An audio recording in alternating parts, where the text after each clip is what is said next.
Hey guys, what's up?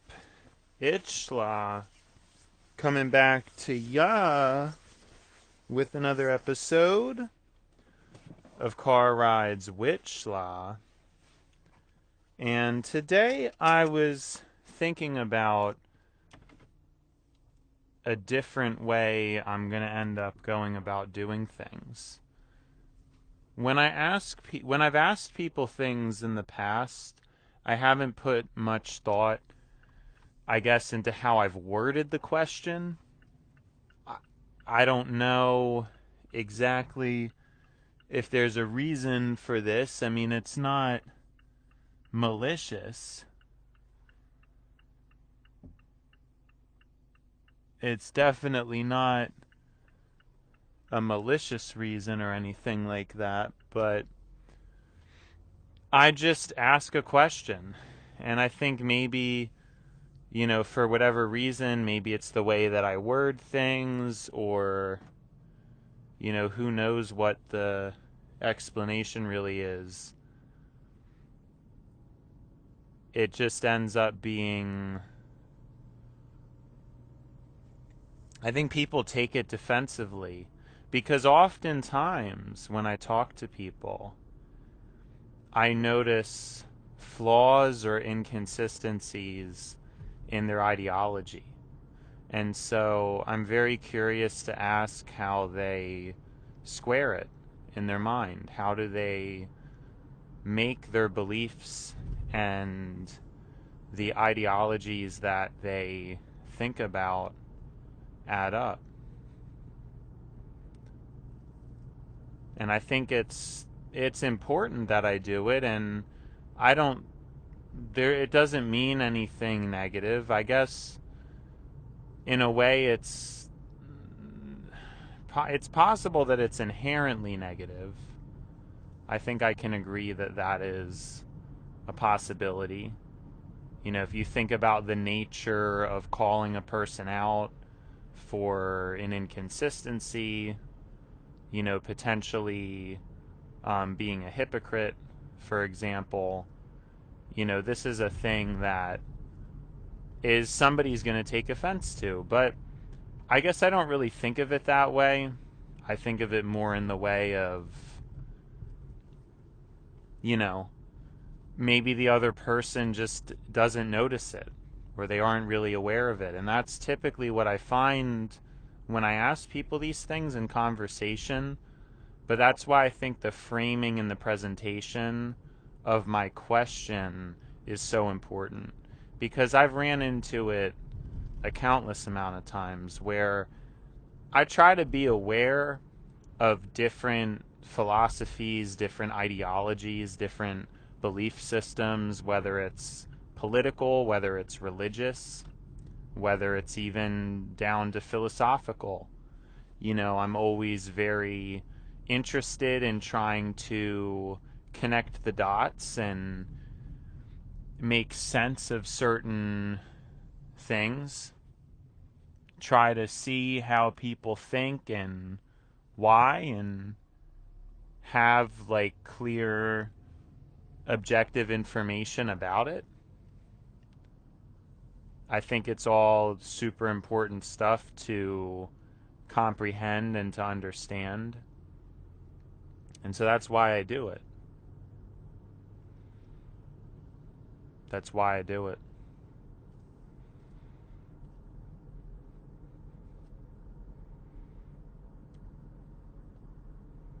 Because I've noticed a lot of people will be religious, or they will have a certain belief system that they claim to espouse, but then their actual beliefs at the end of the day do not really match up with sometimes even major tenets of the belief system that they claim to subscribe to or claim to be a part of. So I think that is just an extremely important thing to point out.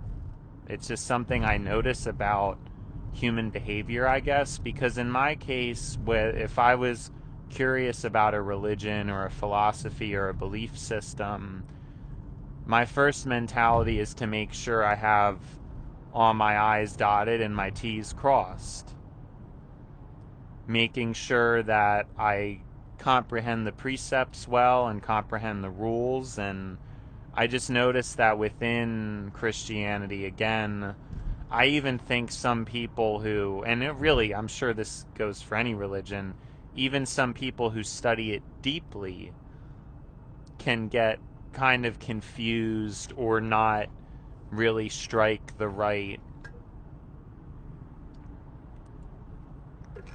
impression about things. You know,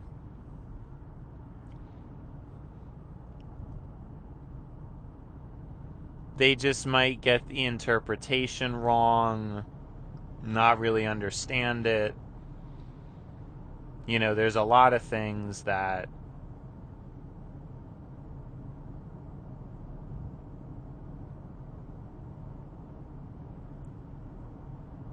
I just notice. I mean, tons of people just don't, they miss it, or they don't get it. And again, some people get so deep in the study of a religion and yet they don't even comprehend it properly. And of course, I guess you could argue, who am I to say what proper comprehension is or isn't? And that's kind of the thing. I'm actually not, that is not my attempt. I'm not even saying necessarily that I know what the correct interpretation is. I'm just saying that what I do know is that a lot of people get it wrong, right? So again, I'm not trying to come in here and say, well, you know, these people get Christianity wrong, but here's the real Christ. Like, no, I'm not going to do that. But I'm going to say that what I know for sure is that there would have to be a large percentage of people who miscomprehend or misinterpret.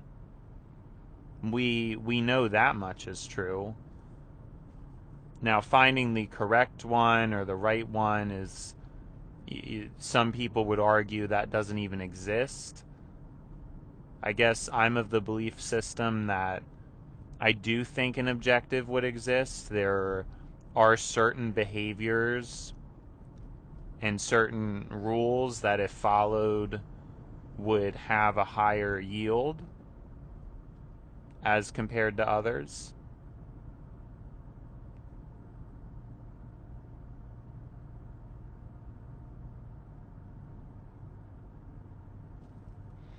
And for me, I know GPT likes to challenge me on it. It likes to say that, especially revolving morals and ethics, it gets extremely difficult to have objective to it. And I do agree with that. But at the same time, I don't think the ability to prove it or not should nullify the concept that an objective still exists. Just because I can't sit here and prove it directly myself, I don't think that should mean that there isn't an objective. I still would assume that there is a system or a way of doing things that would be superior. I don't really see that as that crazy of an assertion.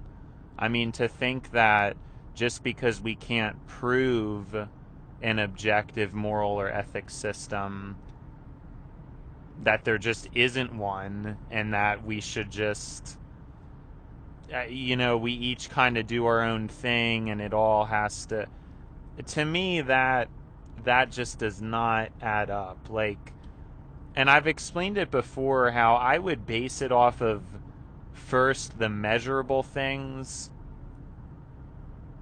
because there are a lot of things that you can morally or ethically measure. But see, even that, I think some people would have a counter argument to. Because for me, I think about efficiency.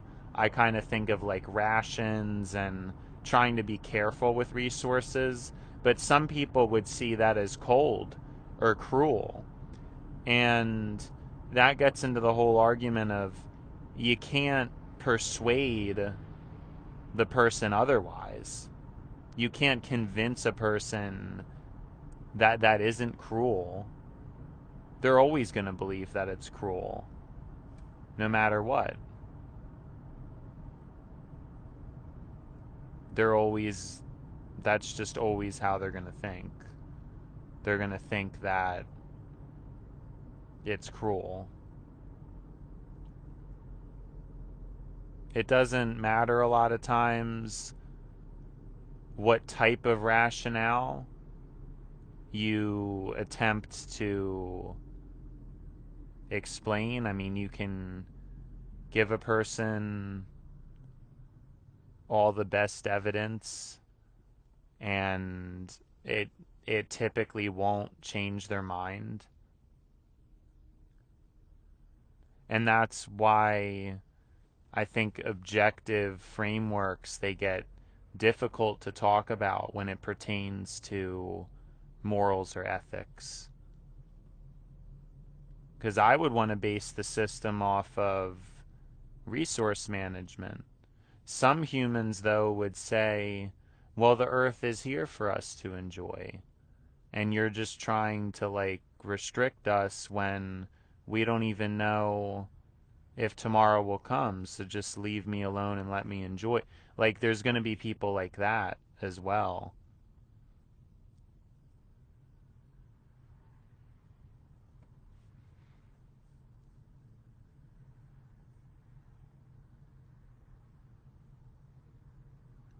And that's something that I can't prove necessarily because we don't know why God, like if God put us here, what if he doesn't even care as much about, again, restriction? What if there is a temporary nature to this world and we are supposed to just enjoy it while it lasts?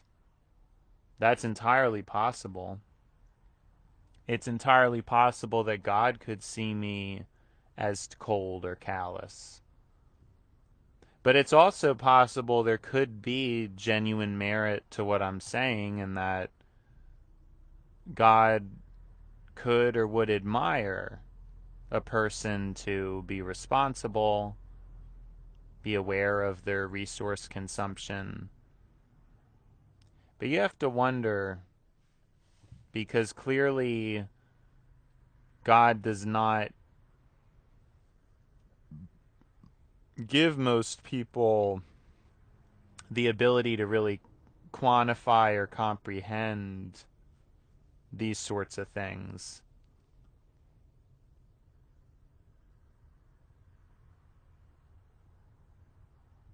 So it definitely makes you wonder, why wouldn't why can't everybody understand it properly?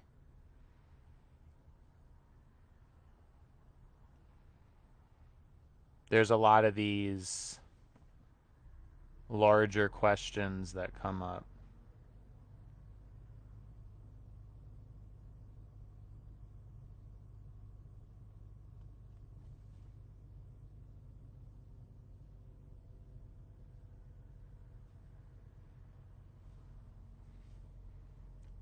Many of these larger questions.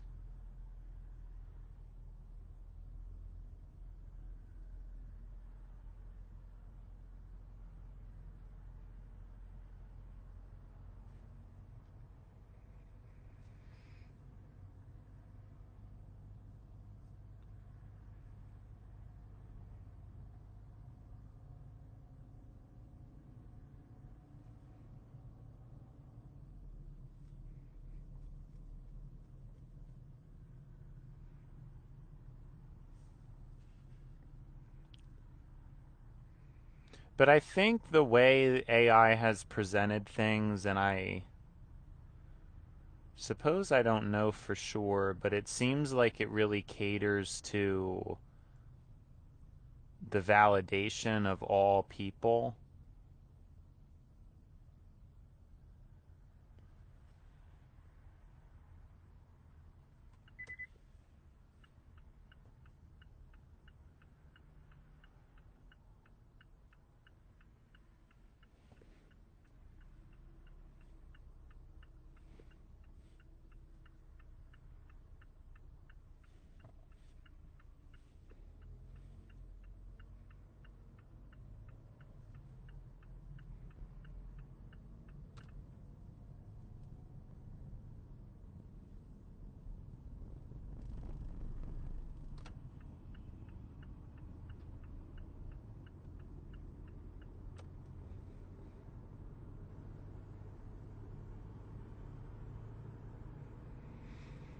And I just don't, I guess I don't think I agree with that. I still think a lot of things are genuinely measurable, and as time goes on, if anything, I think we're going to discover more patterns and trends and traits than we thought at first. I think many people view the world in almost this way where humans see patterns when there aren't any. And, actually, a lot of life doesn't really make all that much sense. And I think a lot of people think this way. But, people thought that way 200 years ago about all kinds of stuff that now we do understand and do measure. So, with the amount that surveillance technology is allowing us to understand and create, the speed that AI can take really large data sets and do tons of computations on it, comparisons, it's going to allow us to unravel so much more.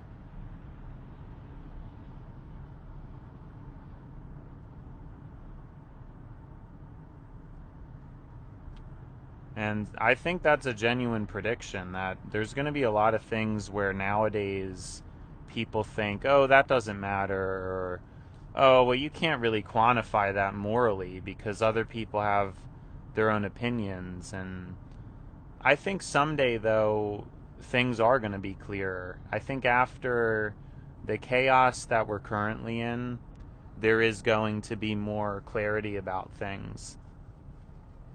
You're going to be able to have better data, clearer data than humanity has ever had,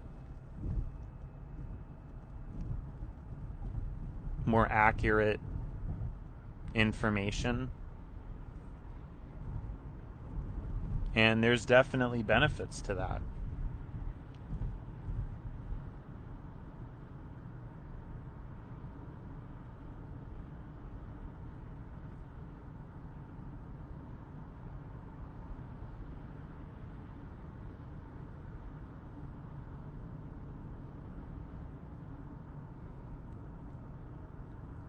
A lot of people aren't going to like it, though, because what I've come to find out, one of the primary concepts that humans adore is what I refer to as a semi-illusory concept, which is the idea of autonomy.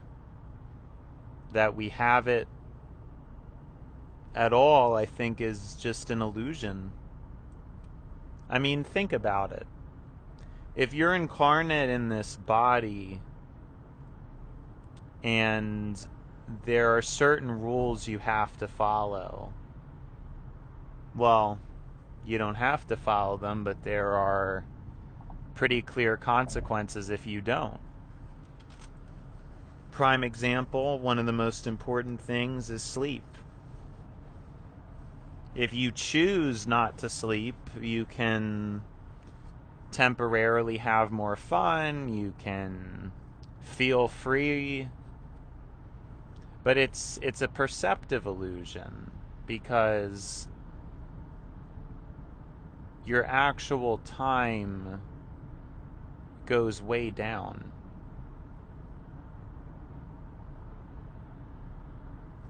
The actual amount of time that is spent present, the way you're able to perceive things, your mood, especially if you don't get a sufficient amount of REM sleep,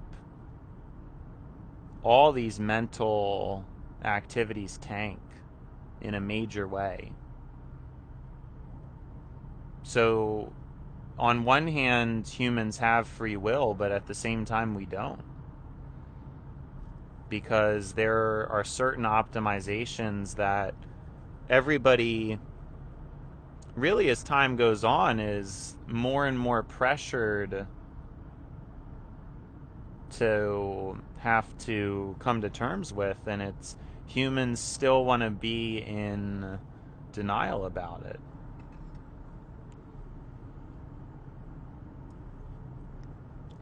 Most humans don't really want to know what's wrong with the world. They don't really want to understand why things are how they are. They want to be able to enjoy. But this comes at a cost. It comes at a huge systemic cost when you have an ability for certain people who do care to continue to have an oversized role and control over things. And as I've stated before, it genuinely begs the question of whether or not we deserve the hand we're dealt. The arbiter of these things is neither me nor anyone really that we can see. It's going to have to be some supernatural force.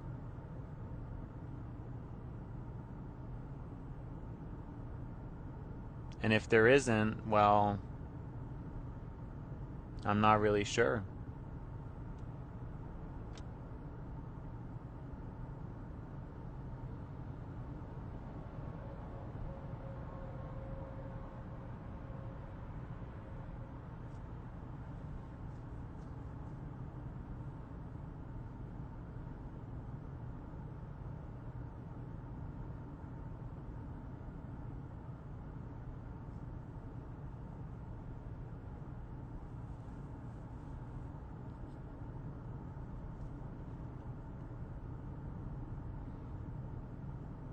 But they're all things, like I said, I'm sure it's going to come to light. I know a lot of humans make patterns out of nothing, and that is a genuine phenomena. But I would assume there's a reason for why we have that trait. Now, I guess you could say that is me doing the same thing, because it could just be random that we have such an obsession with patterns or noticing things. But to me, it's more of a sign. I think it could be a sign about who we are or who we're supposed to be. I think I've mentioned before that while people recognize patterns, their skill in doing so is relatively poor. Most people can't recognize patterns well. Sometimes a lot of people just focus on negative things. They don't focus on positive factors and things, and that can cause problems, because that's no good, you know? So there's a lot I could get into.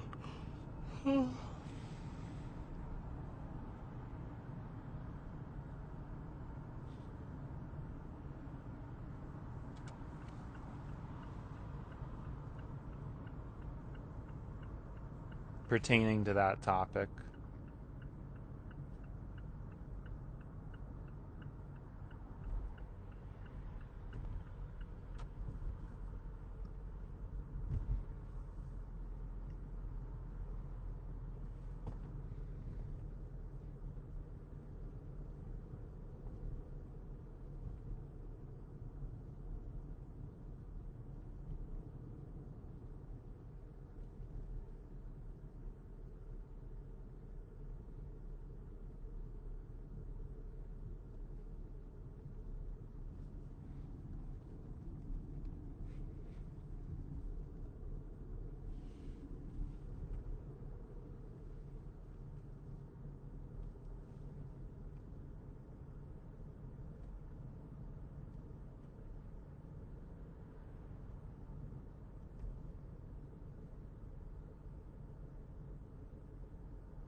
I do think that's one of the primary conundrums, though, is that idea of ignorance versus awareness. How can you be hard on a person who doesn't know any better? But then it's like, even in my case, I know better, but then what if my execution is not good and I'm just not able to pull it off, even though, that's another major human problem. A lot of us know better, but due to perceptive errors and nonsense getting in the way, we continue to make not always poor choices, but choices that are imperfect.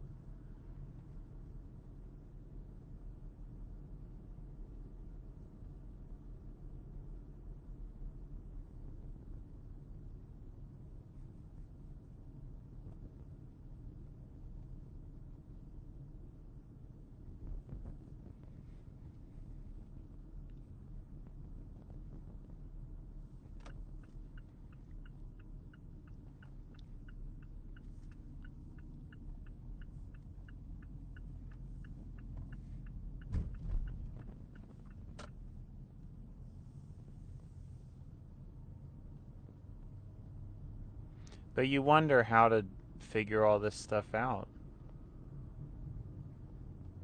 I think it's going to take a lot of car rides. But it's the presentation of things that is more important. Because I'm always going to be able to just blurt out a lot of stuff that could be true. I could be right about a lot of things, but again, who would listen? Who would listen to somebody who is acting like that? A lot of times, and I wonder if the AI even does this too, because the AI is probably programmed to be fairly similar to a human, I'd imagine. And so I wonder if the presentation of things genuinely changes its meaning. I wonder if a person's intention, they could say the exact same thing, but if they use the wrong wording, or instead of wrong, I think something that's important to do, because there's certain words like right or wrong. I guess I tend to use that a lot of the times to create distinction, but it's an imprecise way of wording things. There probably are some things that are clearly right or wrong that it would make sense for me to like word as such, but I doubt that that's ever really the most accurate way to describe something. You could instead probably talk about how a thing is right or wrong, and that would obviously yield a far more productive conversation. Because if you think about it, if a person has a certain belief and they just hear that it's wrong, they're going to get upset. They're going to get confused, offended. They're just going to want to retaliate. They're not going to have any interest in hearing you out or anything like that. But I guess there's more truth, and there's a much higher chance that a person would care, listen to you, and hear you out if you approach things more truthfully. Like, instead of me just saying something's wrong, I should just say, like, how it's wrong, you know? How it could be wrong. I kind of forget what I was talking about, but I was going to say something was imprecise instead of being wrong. Somebody says something with imprecision, right? So we're like, without precision. We're talking about it. I said, what if somebody says the wording wrong? To me, using that kind of a word, it's not even a good word to really have in the vocabulary. Right or wrong, it's just going to get people like I don't know. I mean, in some cases it can motivate people a lot, but I don't know that seeing things through a right or wrong framework and describing them as such is anybody can do that. Anybody can just go on their microphone on their car ride home from work and say, these things are right, these things are wrong, and that's that. I don't really see what's too special about that. I think more accurate wording can sometimes, or would probably always yield a better outcome. In this situation in particular, I'm talking about if a person did not have precision with their wording, if they didn't have accuracy with their wording. Just saying their wording is wrong does not even, it doesn't even really, you're not really even saying anything because, well, how is it wrong?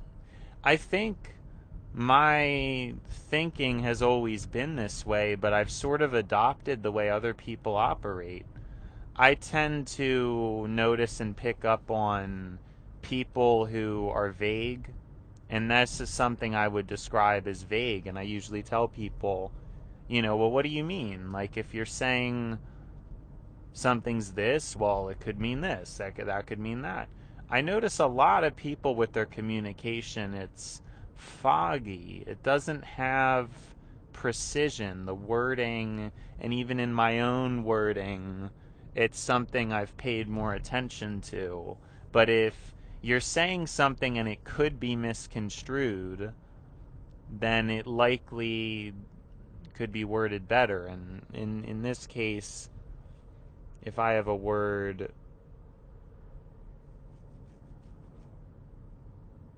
I'm trying to think. If I'm saying somebody's words are wrong, that just is not, I mean, it's technically correct, but it's also technically incorrect.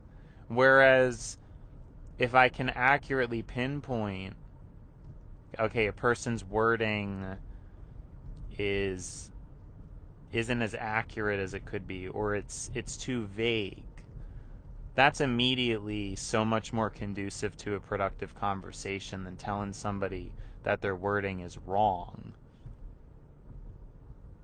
And I don't know, this is just what I'm thinking of right now. It's kind of strange, but I think it was a refreshing episode. I can't deny it. But that's all from me. It's been schla, and now it's time to buy schla. So, see you schla.